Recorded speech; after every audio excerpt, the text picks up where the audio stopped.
Operation Sindoor, the Indian government is declared victory in what Prime Minister Narendra Modi is calling the new normal in India's counter-terrorism strategy. In his first public statement since the operation began, Modi congratulated the Indian Armed Forces and confirmed that more than 100 terrorists were eliminated in Pakistan. We have demolished the headquarters of terrorism, the Prime Minister stated in an address to the nation. He emphasized that the Operation Sindoor represents India's new approach to fighting terrorism, dismissing the possibility of future talks with Pakistan. The operation began on May 7th with precision strikes against two high-value targets.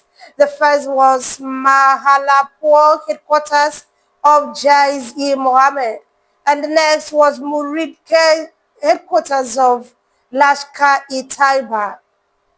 Satellite imagery and ground videos confirmed comprehensive damage to both terrorist facilities. Multiple structures at each compound were completely destroyed in what military officials describe as perfect precision strikes.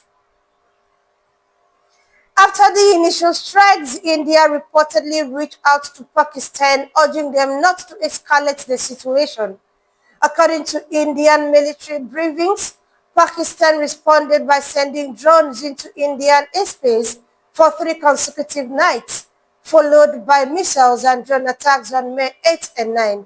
India subsequently expanded its operation to target 13 Pakistani military installations, which includes Poshu Air Base, air defense systems damage, Jakubada Air Base, F-16 hangar struck, Rahim Yar Khan Air Base, runway created, Zohar Airfield, F-16 base runway damaged, Nokhan Kalasha Base command enter-hit, Zuko Base aircraft shelter and radar sites targeted, and also Bolari Air Base aircraft danger damaged. Military officials emphasized that while India had the capability to target every system at these bases and more, they exercised restraint, delivering only a measured response to instill good wisdom to our adversary to refrain from further escalation. And the turning point is that the strike on Nukhan Air Base, located just 10 kilometers from Islamabad and near Pakistan's Strategic Plans Division Nuclear Command Center, reportedly convinced Pakistani leadership to seek de-escalation. Pakistan reached out via the military hotline on Saturday to end hostilities. Military-level talks between the Director Generals of Military Operations from both countries were initially delayed when Pakistan allegedly attempted to expand the agenda beyond ceasefire protocols to include diplomatic issues like the Indus Waters Treaty. Later discussions focused strictly on military protocols, including the use of drones and technical aspects of maintaining the ceasefire. The U.S. President Donald Trump claimed credit for brokering a full and immediate ceasefire, suggesting his administration helped end a dangerous conflict of two nations with lots of nuclear weapons.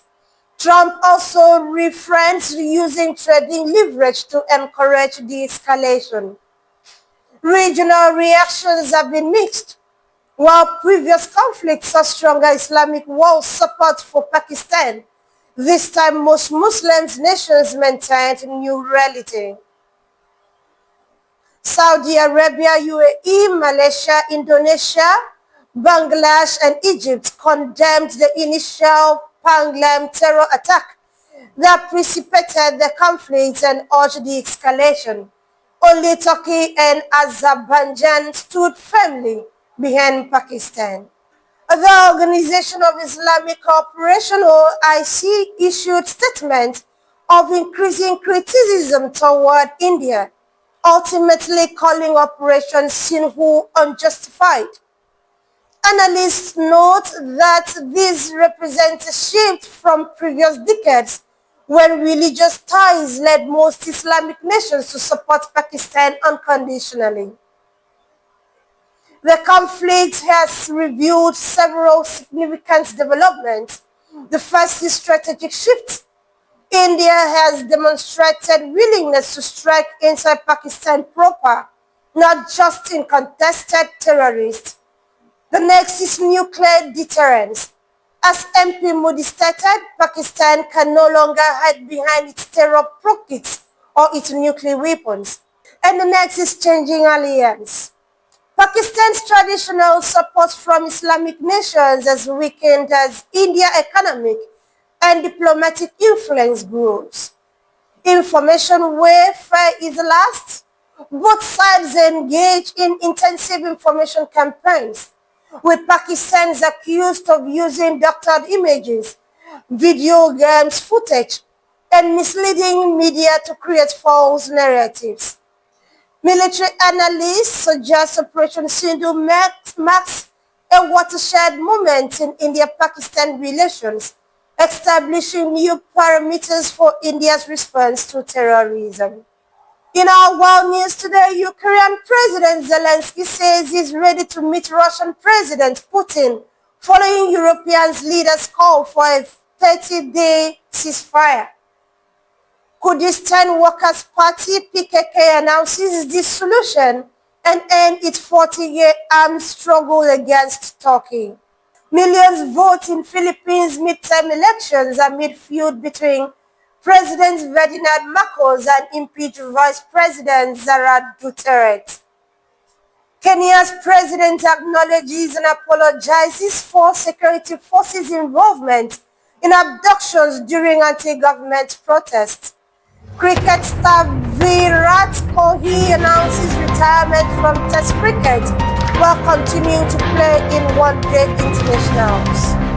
That's our World Global News for today. Thank you for staying tuned. Please like and subscribe to this channel.